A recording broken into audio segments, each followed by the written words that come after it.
Duas famílias Tardin, de diferentes localidades do cantão de Fribourg, vieram para o Brasil em princípios do século XIX. De Ependes vieram Pierre, 42 anos, Elizabeth, 26 anos, e sua filha de 1 ano. Já de La Roche vieram Antoine, 47 anos, Anne, 59 anos, Joseph, 20 anos, Antoine Filho, 18 anos, Jean-Jacques, 14 anos e Babelon, de 12 anos. Nos dias de hoje, localizamos os Tardin residindo em Nova Friburgo, na Baixada de Salinas e em Vargem Alta. No município de Bom Jardim, em São José do Ribeirão e Barra Alegre, e igualmente em Cantagalo. Entrevistei o agricultor Tadeu Luiz Tardin, nascido em 20 de maio de 1942, que nos falou sobre a história de sua família.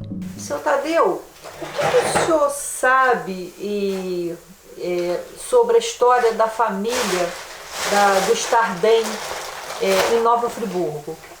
Olha, aqui, por exemplo, aqui eu sei que o meu avô, Honório Luiz Tardin, que era o pai do meu pai.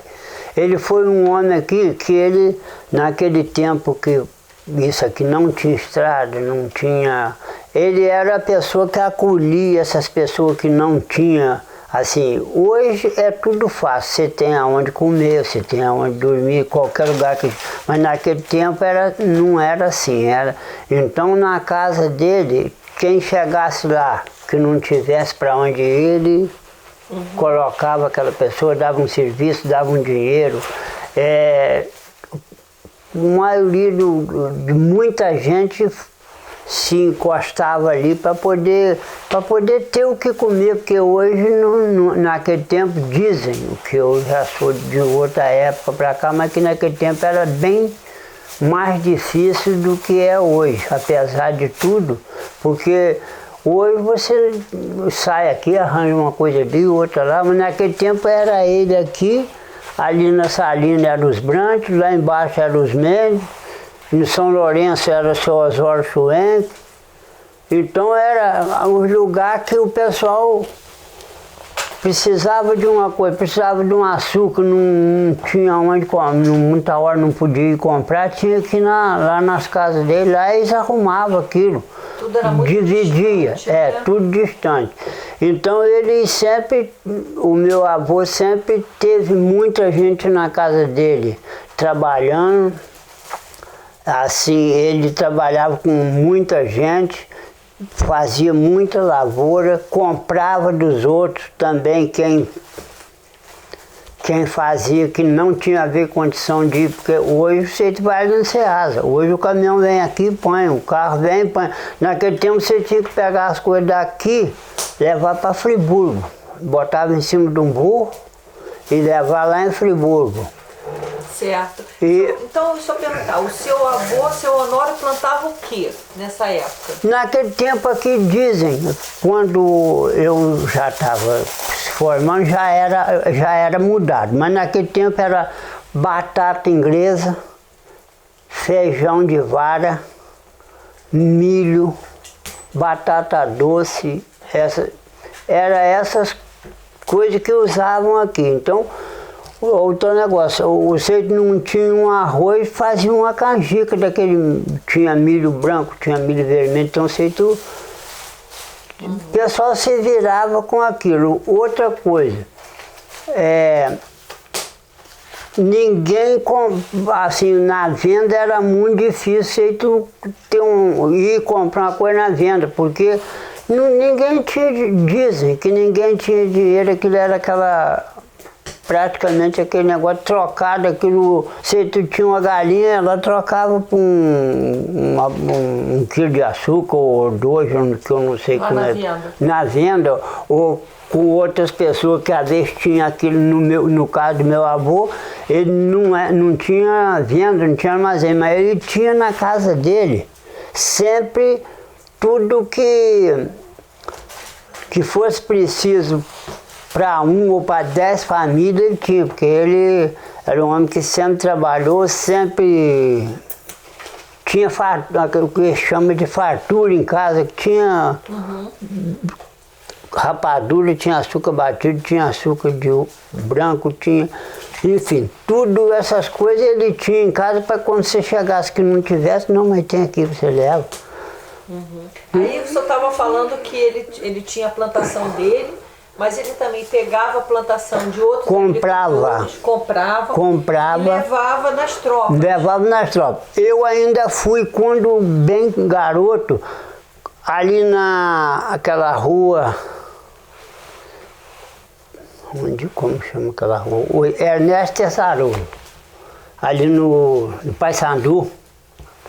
Tinha aquela rua, ali tinha um depósito, que era o lugar dele levar tudo que levava daqui, levava para um tal de seu Ernesto, eu ainda me lembro desse senhor, o seu Ernesto Tessarolo. Ele comprava ali, dali botava aqui no trem para mandar, no caso ia no trem para Niterói, aí de lá em Niterói se ia para o Rio, aí já tinha que trocar, porque a linha de trem era até Niterói, né? Ah, então vocês deixavam no Paissandu? No Paissandu. No seu Ernesto Tessarolo. É.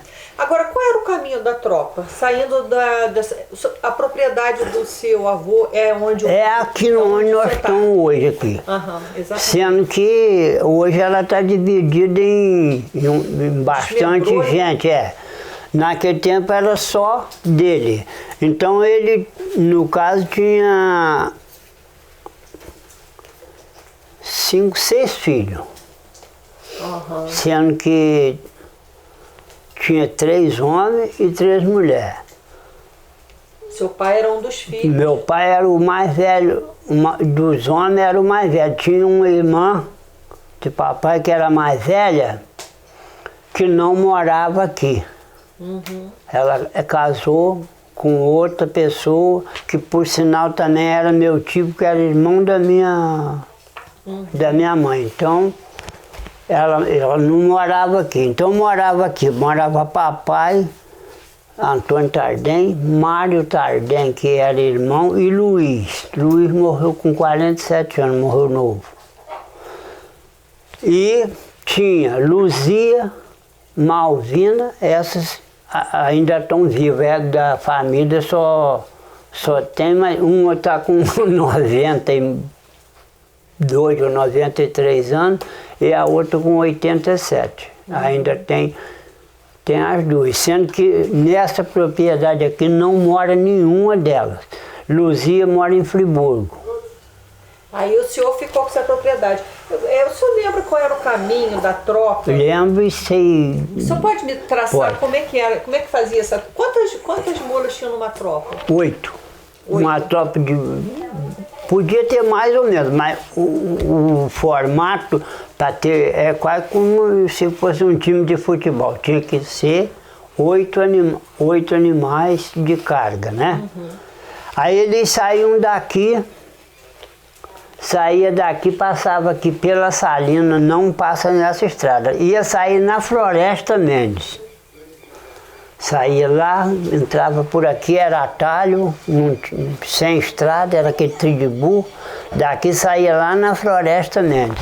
Aí andava ali mais ou menos uns 2 quilômetros por aquela estrada, até chegar na entrada que entra hoje para aquela Grande Spinelli. Entra em vez de ir por baixo ali, passava por cima, saía ali na Vila Amélia, era Armazém Brasil, que tinha um armazém grande ali também, que o pessoal ou comprava coisa para trazer para cá, ou às vezes vendia também. Agora, você só me perguntar, quem eram os donos desse... Eu conheço eles, mas até ainda lido com algum deles. Hoje, mas quem eram os pais deles antigos, eu não sei. Quer dizer, então, que esse era o caminho? Esse era. Daqui, eles saíam, iam aqui pela Salina, Floresta. Quando chegava aí, pegava a mesma estrada onde tem asfalto ali hoje, passando naquela rua que vai para Cardinal ali, vai descendo. Quando chegava lá embaixo, ali na Venda das Pedras, que eles chamam, onde tem aquele freeway, logo ali tinha uma entrada ainda tem por cima, assim, pegava uma estrada por cima ali, que depois mudou a estrada, aí começaram a dar aquela volta lá embaixo para subir assim, mas a estrada era por cima ali. Aí dali ela ia, descia na Grande Spinelli, saía ali na Vila Amélia, e ali subia por aquela rua para ir lá para cima. Eu cheguei ainda criança, não fazia nada, mas de vez em quando eu ia atrás deles para lá. E quanto tempo levava assim, uma viagem dessa de ida, saindo daqui até chegar, no caso, no Paissandu? Umas 4h30, 5 horas. Uhum. Assim, tocando animal, né? Então dava para ir e voltar. Bom, isso dava. Nesses dias, a gente estava saindo... Que horas tinha que sair daqui? De madrugada. Ninguém saía com o dia claro, saía quando ainda estava escuro. Tá. Já deixava tudo mais ou menos animais presos naquele lugar, a jeito de apanhar. Saía daqui, ia, chegava lá, descarregava, se tinha como, eles carregavam os animais de volta e vinha trazer para casa. Levava carregado e trazia, porque para lá eles levavam, no caso que eu estou te falando, batata, feijão, essas coisas assim. E para cá eles aproveitavam, no caso trazia arroz, trazia açúcar, trazia feijão, trazia, enfim, tudo, sal, essas coisas que é usado em casa. Então meu pai toda a vida teve comércio aqui, ele fazia isso. Levava para lá descarregava os burros, comprava outra coisa e vinha embora. Depois passou, já aí no 54, 55, foi quando já tinha caminhão aqui, já tinha estrada de caminhão. Essa estrada também era aqui pela Salina.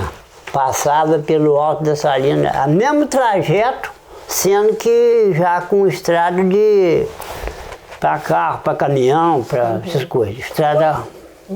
Quando o senhor fazia essa viagem, vocês faziam uma parada, comiam alguma coisa, né? Olha, eu não acho que não.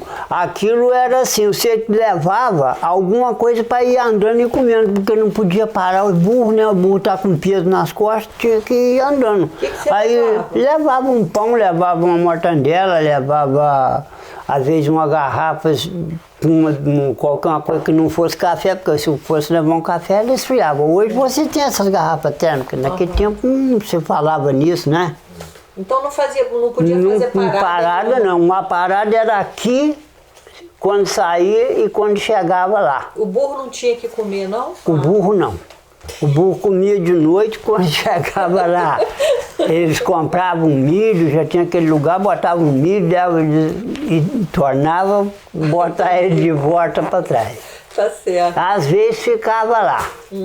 Às vezes soltava os animais ali onde... Tinha lugar para fazer rancho lá? Tinha. Aonde era? No mesmo lugar ali onde eu estou falando que era no Seu Ernesto. Ali tinha um rancho, o pessoal, quando precisava ficar, eles sortavam, guardavam as coisas ali, e os burros eram soltos ali naquele morro do sanatório, eu ainda me lembro. Ah, é? Soltava eles pra cima ali. Para se alimentar? Para se alimentar, no outro dia de manhã tornava, ou o dia que vinha embora, tornava a pegar eles e vinha embora. Então ali era mesmo um rancho, né? Era um rancho. Ali era do pessoal daqui, tinha bastante outros lugares que às vezes vendia, mas o lugar de ficar era ali.